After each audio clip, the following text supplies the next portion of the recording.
Assalamualaikum warahmatullahi wabarakatuh. Mari kita simak alur cerita Battle Through the Heavens. Mohon dukungannya untuk like, komen, dan subscribe. Terima kasih sebelumnya, semoga Allah membalas kebaikan semuanya. Dan semoga hari ini semuanya diberikan kesehatan dan kesuksesan. Monggo disimak. Sekian alur cerita Battle Through. Pegunungan Jiwa Kematian terletak di wilayah barat laut dataran tengah. Tempat ini juga dapat dianggap sebagai salah satu tempat yang lebih berbahaya di dataran tengah. Dikabarkan bahwa banyak pertempuran besar telah meletus di tempat ini sejak lama. Sejumlah kerangka yang tidak diketahui terkubur di bawah tanah pegunungan. Selain itu, karena tempat ini memiliki dingin alami yang sangat padat, itu menyebabkan pegunungan ini tertutup kabut dingin sepanjang tahun. Kekuatan spiritual seseorang bahkan akan terpengaruh jauh di dalam kabut dingin seperti ini. Orang yang nekat bahkan mungkin terjebak sampai mati di dalam pegunungan ini. Pegunungan Jiwa Kematian tidak terlalu jauh dari wilayah Kuil. Dengan kecepatan kelompok Xiaoyan, mereka dapat mencapai sekitar 5 hari waktu. Setelah memulai perjalanan mereka, kelompok Xiaoyan tidak memiliki banyak pemberhentian di sepanjang jalan. Mereka pada dasarnya melanjutkan perjalanan sepanjang malam dan siang. Di bawah kegilaan ini, kelompok sudah merasakan suhu sekitarnya mulai dengan cepat jatuh pada sore hari keempat. Apakah kita akan tiba? Xiaoyan mengangkat kepalanya. Matanya melihat ke kejauhan. Ada garis besar pegunungan di sana. Namun, bagian luar dari pegunungan ditutupi oleh lapisan kabut dingin yang dingin. Wajah tegang Xiaoyan sedikit santai saat ia melihat pegunungan, yang tampak sedikit menyeramkan di bawah penutup kabut dingin. Mereka akhirnya mencapai pegunungan Jiwa Kematian. Dengan target mereka dalam jarak dekat, Xiaoyan melambaikan tangannya dan perlahan mendarat menuju puncak gunung di pegunungan. Kami telah tiba di jajaran pegunungan Jiwa Kematian. Namun, semua orang harus memulihkan sedikit lebih dulu. Perjalanan selama periode waktu ini tidak mudah. Xiaoyan mendarat di puncak gunung. Dia melihat dokter peri kecil dan yang lainnya, yang telah mengikuti dari belakang, dan tersenyum berkata, Ziyan segera duduk di rumput di bawah setelah mendengar kata-kata Xiaoyan. Wajah cantiknya dipenuhi dengan kepahitan. Perjalanan beberapa hari ini benar-benar akan mengambil nyawa kecilnya. Apakah ini jajaran pegunungan Jiwa Kematian? Dokter peri kecil mengangkat matanya dan melihat pegunungan di kejauhan yang tertutup oleh kabut dingin. Dia dengan lembut bertanya, bisakah kita langsung terbang ke dalamnya? Tidak, kabut dingin di luar masih baik-baik saja. Akan tetapi, semakin jauh kita melangkah ke dalamnya, semakin padat itu akan terjadi. Jika kita akhirnya kehilangan arah pada waktu itu, kita akan kehilangan jalan kita. Selain itu, kabut dingin itu memiliki cukup banyak monster sihir misterius. Akan sangat mudah bagi kami untuk disergap. Feng Zunze melihat ke kejauhan dan menjawab. Selain itu, Pegunungan Jiwa Kematian ini memiliki aula cabang aula jiwa. Tidak ada yang dapat menjamin bahwa mereka tidak memiliki beberapa tindakan pencegahan di sini. Sangat mudah ditemukan jika kami mengisi daya dari langit. Dalam hal keakraban dataran tengah, ada kemungkinan bahwa tidak ada orang lain yang hadir dapat dibandingkan dengan Feng Zunze. Selain itu, ia juga sangat berpengalaman dan jauh lebih baik daripada Xiaoyan dan yang lainnya dalam aspek ini. Oleh karena itu, tidak ada yang meragukan kata-katanya. Mereka semua malah mengangguk. Musim saat ini dapat dianggap sebagai waktu ketika kabut dingin dari pegunungan Jiwa Kematian berada di kepadatannya. Namun, kita tidak punya waktu untuk menunggu hingga kabut dingin menjadi lebih tipis. Karena itu, kita hanya bisa masuk dengan kabut ini. Feng Zunze menyipitkan matanya sedikit.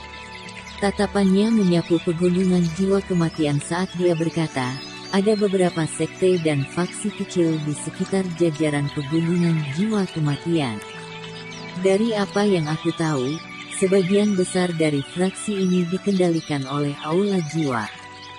Karena itu, kita tidak boleh membiarkan siapapun menemukan jejak kita ketika kita masuk. Jika seseorang sayangnya melihat kami, serahkan pada aku. Tai Jianzunze di samping berbicara dengan suara serak. Feng Zunze mengangguk pelan. Operasi mereka ini benar-benar terlalu penting. Siapapun yang akhirnya menabrak mereka hanya bisa menyalahkan dirinya sendiri karena tidak beruntung. Semua orang dipulihkan selama sekitar setengah jam di puncak gunung. Setelah itu, mereka berdiri di pegunungan. Mereka saling memandang dan bisa melihat keseriusan di mata pihak lain. Kekuatan aula jiwa adalah sesuatu yang semua orang yang hadir dengan jelas menyadari. Itu tidak mudah untuk menyelamatkan seseorang dari tangan mereka. Jika operasi ini gagal, kemungkinan kami tidak akan lagi memiliki peluang seperti itu di masa mendatang. Oleh karena itu, tidak peduli apa, kita harus menyelamatkan Yao Chen kali ini. Feng Zunze memiliki wajah serius ketika dia berbicara dengan suara yang dalam. Semua orang mengangguk dengan lembut setelah mendengar ini. Semua orang harus tetap dekat setelah memasuki pegunungan. Hati-hati, ayo pergi. Setelah mengucapkan kata-kata ini, Feng Zunze memimpin untuk bergerak. Dia menjadi seperti burung besar yang meluncur turun dari puncak gunung. Setelah itu, dia bergegas ke hutan luas yang tertutup kabut dingin. Xiao Yan dan yang lainnya mengikuti di belakang. Kabut putih menutupi keseluruhan pandangan seseorang di dalam hutan yang diserap oleh kabut dingin. Jarak pandang sangat rendah di lingkungan semacam ini. Bahkan jika seseorang menggunakan persepsi spiritual seseorang hanya bisa merasakan area dalam 100 meter atau sekitar itu. Tidak mungkin untuk memperpanjang lebih jauh. Swoosh, swoosh. Ombak dari raungan monster yang rendah dan dalam yang kadang-kadang terdengar di dalam hutan yang tertutup kabut putih tiba-tiba muncul sedikit suara angin kencang. Segera, beberapa monyet lincah seperti sosok menembus kabut dingin. Mereka bergegas ke depan dan dengan cepat menuju ke daerah pegunungan yang dalam. Ketika mereka masuk lebih dalam ke pegunungan, Xiao Yan dan yang lainnya juga secara bertahap bertemu dengan beberapa masalah. Ukuran dari pegunungan jiwa kematian sangat besar. Selain itu, kabut dingin meresap ke tempat itu. Itu tidak mudah untuk menemukan lokasi aula jiwa dari dalamnya. Peta yang Xuan Kongzi telah berikan pada mereka sebagian awalnya digunakan. Namun, saat mereka menjelajah lebih dalam ke pegunungan, penggunaannya menjadi semakin berkurang. Pada akhirnya, kelompok Xiao Yan hanya bisa mengandalkan kemampuan mereka sendiri untuk secara bertahap mencari tempat ini. Dengan maju dan mencari dengan cara ini, kecepatan mereka secara alami berkurang. Selain itu, hal yang benar-benar menyebabkan seseorang merasa tertekan adalah bahwa efek yang didapat tidak besar. Musim ini adalah ketika kabut dingin dari pegunungan jiwa kematian sedang berbicara. Beberapa indikator di peta juga dihancurkan oleh kabut dingin ini. Kemungkinan Xuan Kongzi dan yang lainnya tidak mengira ini. Setelah maju dan mencari jangka waktu, Feng Zunze memperhatikan kabut dingin di sekitar mereka yang mulai menjadi gelap. Dia tanpa sadar mengerutkan kening sedikit dan dengan lembut berkata, "Malam akan segera tiba. Kami tidak dapat melanjutkan perjalanan."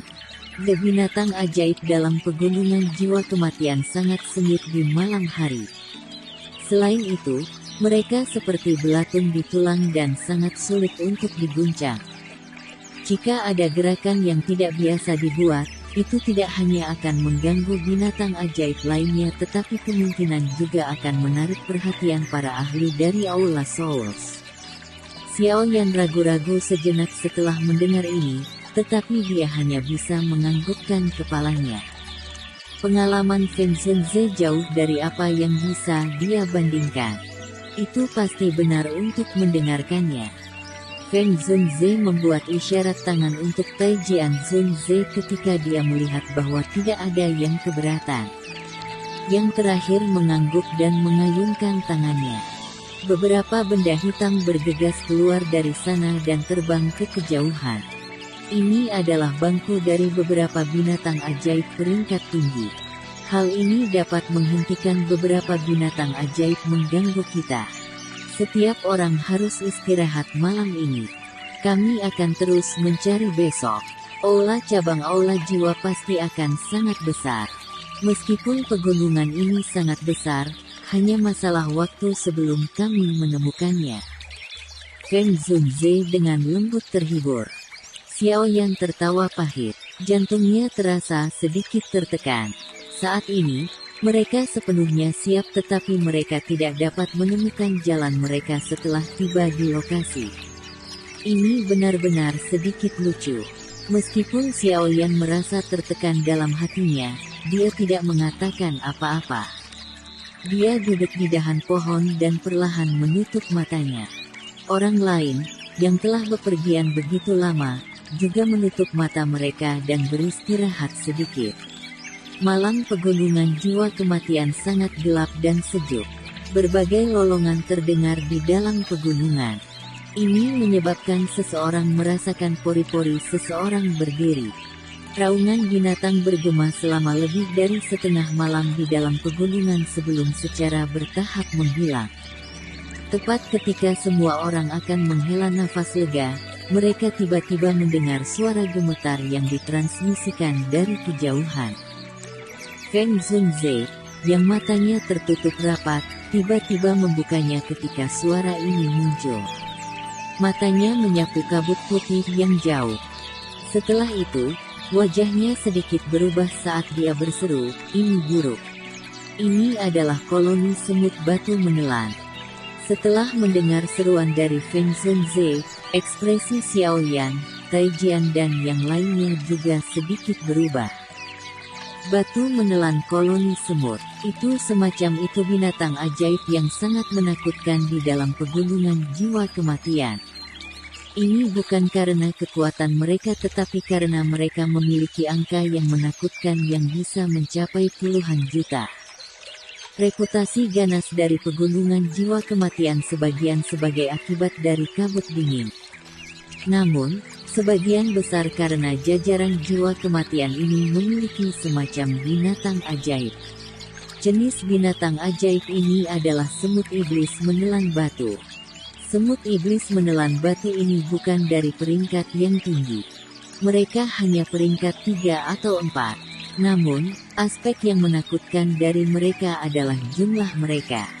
Gelombang semut yang mengerikan ini yang jumlahnya mencapai puluhan juta akan menyerbu dari semua arah.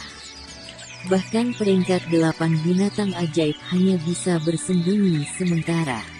Terlebih lagi, semut iblis menelan batu ini bisa menelan daging dan darah apapun yang menghalangi mereka. Di mana saja di dalam pegunungan jiwa kematian di mana semut iblis menelan batu yang lewat akan ditutupi dengan tulang putih yang padat. Tidak mungkin menemukan jejak darah. Setiap ahli yang secara tidak sengaja memasuki pegunungan dan bertemu koloni semut semacam ini tidak akan berbeda dari menemui kematian tertentu. Jika bukan karena semut iblis menelan batu ini hanya bisa ada di dalam kabut dingin, sepertinya tidak ada yang berani bahkan tinggal di luar pegunungan ini. Alasan bahwa reputasi sengit dari pegunungan jiwa kematian secara bertahap akan menyebar selama tahun-tahun ini sebagian besar dikreditkan ke koloni semut yang mengerikan ini. Kelompok Xiao yang tidak pernah menduga bahwa mereka akan sangat sial. Mereka telah bertemu hal merepotkan semacam ini setelah memasuki jajaran pegunungan jiwa kematian. Bersiap untuk menarik. Jangan terlibat dalam tabrakan dengan benda-benda sialan ini. Feng Zhenze dengan cepat bangkit dan berbicara dengan suara yang dalam. Xiao Yan dan yang lainnya tidak berani meremehkan situasinya setelah melihat ekspresi serius Feng Zunze. Mereka buru-buru bangkit dan bersiap untuk mundur ketika sesosok kecil yang indah tiba-tiba bergegas turun dari pohon. Setelah itu, dia masuk ke hutan yang tertutup kabut dingin. Ekspresi Feng Zunze berubah secara drastis setelah melihat aksi Ziyan ini. Dia tanpa sadar berteriak dengan marah, apa yang gadis ini lakukan? Apakah dia mencari kematian? Kalian semua harus pergi lebih dulu. Aku akan menyelamatkannya. Tunggu, suara semut telah berhenti. Alis dokter peri kecil tegak lurus saat dia tiba-tiba berkata. Feng Zunze dan yang lainnya juga kaget ketika mereka mendengar ini. Mereka mendengarkan dengan saksama dan benar-benar menyadari bahwa suara menyeret, yang membuat jantung seseorang dingin, sudah benar-benar lenyap. Ini, tepat ketika Feng Zunze dan yang lainnya memiliki ekspresi tercengang, sesosok kecil yang indah bergegas keluar dari kabut dingin tanpa terluka. Setelah itu, orang yang muncul di pohon adalah Ziyan, yang baru saja kehabisan sendiri sebelumnya. Pada saat ini, setengah semut besar berwarna emas dengan 8 semut besar bersayap berada di pundaknya. Ratu Semut Iblis menelan batu. Ekspresi Feng Zunze dan Tai Jian Zunze segera berubah sedikit ketika mereka melihat semut besar berwarna emas itu. Ziyan hanya tertawa di wajah perubahan drastis dari ekspresi kelompok Feng Zunze. Ayo pergi. Orang besar ini tahu di mana aula jiwa berada.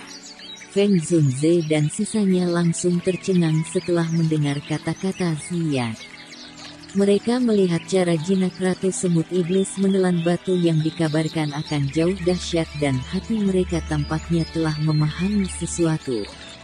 Mata mereka menatap Ziyan dengan cara yang aneh sebelum berbicara dengan lembut. Aku yang dulu benar-benar memiliki penglihatan yang mengerikan. Tidak disangka bahwa gadis kecil ini juga seseorang yang menyembunyikan keterampilannya. Xiao Yan tersenyum. Dia jauh lebih baik dibandingkan dengan kejutan yang Feng Zunze dan yang lainnya hadapi. Identitas Ziyan adalah sesuatu yang sudah dia ketahui dengan jelas. Naga kuno ruang hampa dikenal untuk memerintah tertinggi di antara semua binatang. Tekanan yang berasal dari garis keturunan memang memiliki semacam penghadangan yang tidak diketahui terhadap binatang ajaib peringkat rendah ini. Karena Ziyan, suasana tegang awalnya tiba-tiba menjadi rileks.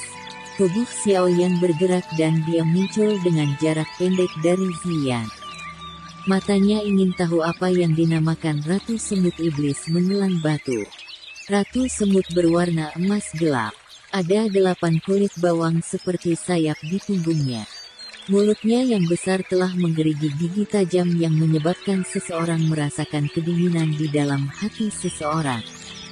Jika seseorang digigit oleh benda ini, kemungkinan dia akan berakhir dengan takdir yang menyedihkan. Sementara Xiao Yan mengamati Ratu Semut Iblis menelan batu ini, yang terakhir juga tampaknya telah merasakannya. 8 sayapnya mengepak sedikit karena mengungkapkan mulut besar ganas yang ditutupi dengan gigi tajam ke arah Xiao Yan. Tidak perlu takut, tangan kecil Ziyan menepuk Ratu Semut. Hanya kemudian yang terakhir merasa sedikit lebih aman. Namun, mata itu masih berisi kilatan sengit ketika melihat ke arah Xiao Yan. Semacam ini binatang ajaib sangat ganas dan brutal. Jika bukan karena itu ditekan oleh kekuatan naga Ziyan, kemungkinan itu akan menjadi kekerasan dan melukai seseorang. Hal ini tahu di mana aula jiwa berada. Feng Zunze juga melayang. Dia berbicara dengan sukacita setelah melirik Ratu Semut. Ya, Ziyan mengangguk. Setelah itu, dia melirik Xiao Yan dan berkata, haruskah kita bergerak sekarang?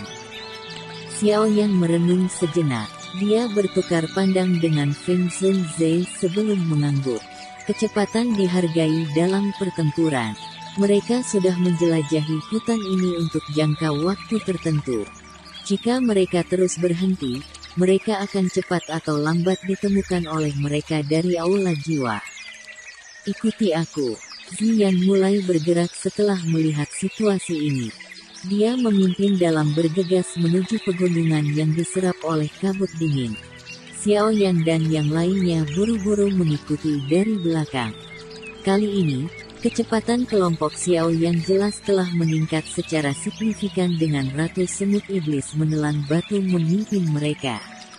Selain itu, perhatian mereka tidak perlu dialihkan untuk menemukan jalan mereka. Oleh karena itu, setelah kurang dari setengah jam, mereka telah menjelajah jauh ke dalam perut gunung. Diam. Ziyan, yang memimpin jalan melalui hutan yang tertutup kabut dingin di depan, tiba-tiba berhenti. Dia diindikasikan untuk kelompok Xiaoyan untuk tidak membuat kebisingan. Meskipun kelompok Xiaoyan merasakan ketidakpastian ketika mereka melihat ini, mereka masih tetap diam ketika mereka diberitahu. Mata mereka dengan hati-hati menyapu mereka. Setelah semua orang menjadi tenang, Ratu Semut di punggung Ziyan tiba-tiba memancarkan gelombang sonik yang sedikit aneh. Setelah itu, gelombang sonik ini menyebar seperti riak. Blang blang blang. Beberapa detik setelah gelombang sonik ini dipancarkan, kelompok Xiaoyan menemukan banyak sosok hitam jatuh dari kabut dingin di sekitarnya. Setelah itu, mereka mendarat di rumput kuning yang layu. Tubuh mereka ditutupi dengan semut berwarna hitam. Semut-semut ini menggigit leher mereka dengan kuat, benar-benar menghalangi suara mereka. Mata seluruh kelompok menoleh, hanya untuk terkejut menemukan bahwa sosok hitam ini benar-benar ukuran telapak burung hitam kecil. Ukuran burung-burung ini sangat kecil dan mereka tersembunyi di dalam kabut dingin. Bahkan dengan persepsi Xiaoyan, dia belum pernah menemukan mereka. Ini adalah mata aula jiwa. Selama ada aktivitas, mereka akan menggunakan gelombang suara untuk mengirim informasi. Jika kita tidak sepenuhnya menghilangkannya, jejak kita akan ditangkap oleh aula jiwa. Ziyan menjelaskan kepada kelompok Xiaoyan. Xiaoyan dan yang lainnya tanpa sadar mengeluarkan keringat dingin ketika mereka mendengar ini. Aula jiwa ini memang aneh. Mereka benar-benar menata benda-benda kecil ini menjadi mata mereka. Bagaimana bisa orang biasa mengharapkan ini? Jika bukan karena Ratu Semut yang memimpin mereka kali ini, kemungkinan bahwa aula jiwa sudah membuat jebakan bagi mereka untuk melompat saat mereka tiba di gedung cabang. Burung-burung komunikasi di dekatnya telah diam-diam dibuang oleh batu menelan semut demon. Tidak perlu khawatir. Selain itu, aula jiwa berjarak dekat. Kalian semua harus berhati-hati, Ziyan berbicara lembut. Hati kelompok Xiaoyan menegang setelah mendengar kata-katanya. Doki mulai diam-diam beredar di dalam tubuh mereka saat mereka bersiap untuk menangani semua situasi yang tiba-tiba kapan saja. Setelah menyelesaikan mata tersembunyi dari aula jiwa, Ziyan sekali lagi memimpin jalan. Mereka terus melintang melalui pegunungan dengan cara ini selama sekitar 10 menit atau lebih sebelum akhirnya berhenti. Setelah itu, dia menghela nafas pelan dan berbisik, "Kami telah tiba." Langkah kaki Xiaoyan tiba-tiba menjadi lebih cepat ketika dia mendengar ini. Baru kemudian dia menemukan bahwa kabut di sini benar-benar menjadi lebih tipis untuk beberapa alasan yang tidak diketahui. Tempat di mana mereka saat ini berada adalah lereng yang sangat tinggi dan curam. Di ujung lereng ini ada lembah besar dengan keempat sisinya menghadap ke pegunungan. Bagian dalam lembah adalah aula hitam setinggi 1000 kaki. Itu seperti binatang buas prasejarah, cahaya yang menyebarkan aura menakutkan yang mendinginkan hati seseorang di dalam kegelapan. Ini adalah aula jiwa ya. Xiaoyan tanpa sadar menghirup nafas udara dingin saat dia melihat gedung yang sangat besar di dalam lembah. Aula jiwa ini benar-benar mampu menciptakan hal yang sangat besar di dalam hutan pegunungan yang terpencil ini. Mereka memang cukup kuat. Feng Zunze dan sisanya juga berjalan dari belakang Xiao Yan. Mereka melirik ke aula hitam besar di dalam lembah dan kegembiraan melonjak ke mata mereka. Pada saat yang sama, beberapa keseriusan juga muncul di dalamnya. Selanjutnya, itu akan menjadi waktu di mana mereka benar-benar bertempur. Tunggu, penghalang spasial telah ditempatkan di tempat ini. Xiao Yan secara bertahap memulihkan ketenangannya. Tiba-tiba dia menemukan bahwa langit di atas lembah yang jaraknya agak jauh memiliki beberapa distorsi. Dia segera mengerutkan kening dan dengan lembut berkata, "Tinggalkan penghalang spasial bagi aku. Aku sanggup merobeknya tanpa mengingatkan mereka di dalamnya." Ziyang berkata, "Tetua Feng, bisakah kamu merasakan seberapa banyak elit Dozuns hadir di dalam aula besar ini?" Xiao Yang mengangguk sedikit sebelum menoleh dan bertanya pada Feng Zunze. Feng Zunze menutup matanya. Sesaat kemudian, dia membukanya dan dengan lembut berkata, "Informasi itu benar. Aku merasakan 5 aura tersembunyi. Jelas, mereka semua adalah ahli kelas Dozun. Aku juga merasakan lebih dari 10 Dozongs. Ada juga beberapa aura yang bahkan lebih lemah." Hati Xiao Yan diam-diam menghela nafas lega setelah mendengar ini. 5 Dozuns. Linek ini mungkin sangat kuat tetapi mereka setidaknya mampu mengatasinya. Ketika penghalang ruang terbuka, pertama kami akan melepaskan beberapa batu iblis menelan semut ke dalamnya dan menggigit semua orang itu sampai mati. Cara bersemangat Ziyang di samping menyebabkan Xiao Yan dan sisanya menjadi terdiam.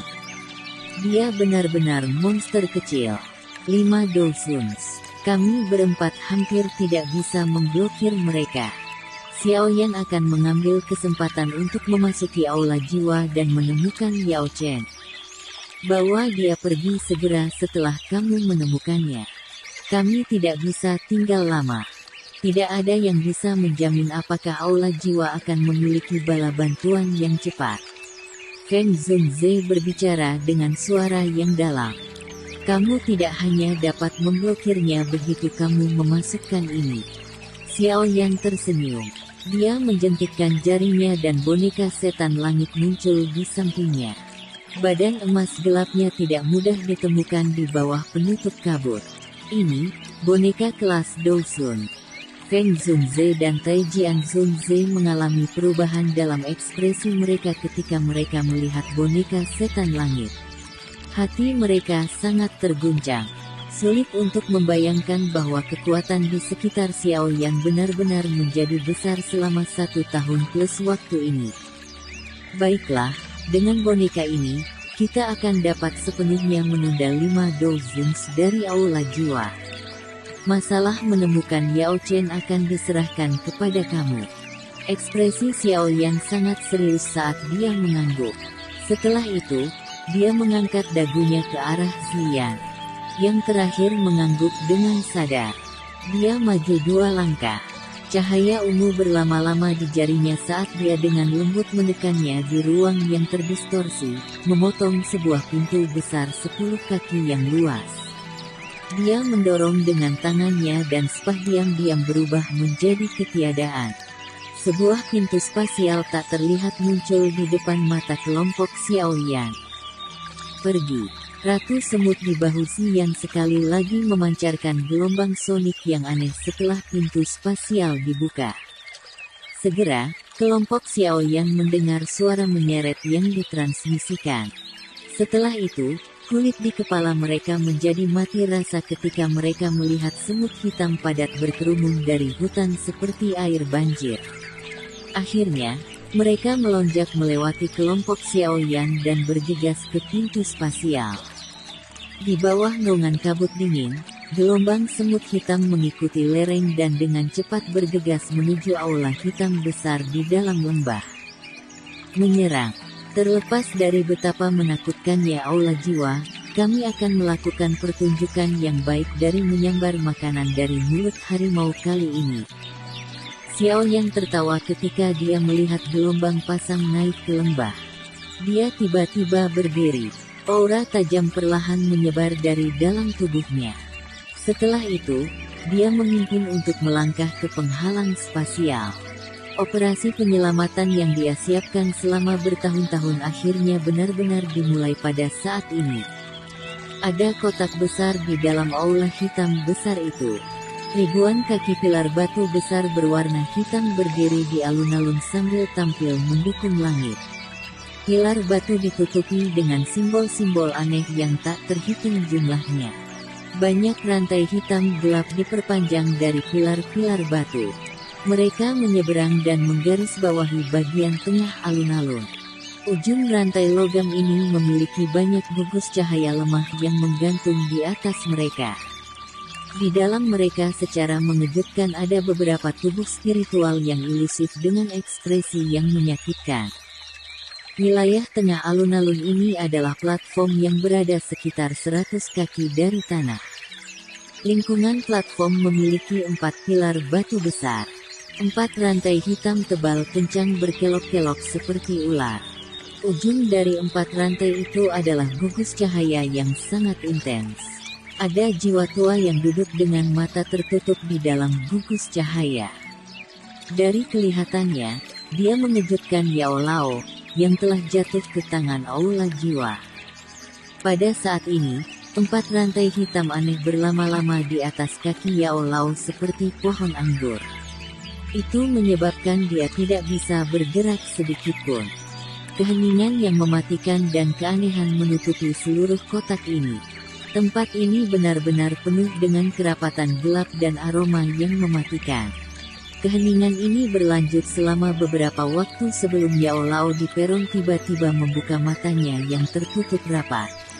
Pada saat ini, jejak aura yang sangat familiar telah muncul dalam inderanya.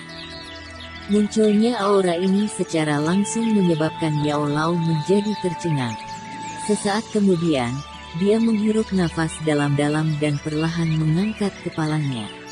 Sepasang mata yang telah kering untuk waktu yang lama, memiliki kelembapan yang melonjak pada saat ini. Ketika dia pergi saat itu, aura ini masih seperti seorang pemuda yang lembut yang membutuhkan perlindungannya. Sekarang, bagaimanapun, aura ini sudah berkembang sedemikian rupa. Elang muda saat itu akhirnya melambung ke langit saat ini. Sekian alur cerita Battle Through the Heavens. Tunggu next episodenya. Mohon sodako subscribe, like, dan komennya dan share-nya. Semoga kebaikannya dibalas oleh Allah. Dan semoga hari-hari sedulur semuanya diberikan kebahagiaan, kesehatan dan kesuksesan. Terima kasih. Assalamualaikum warahmatullahi wabarakatuh.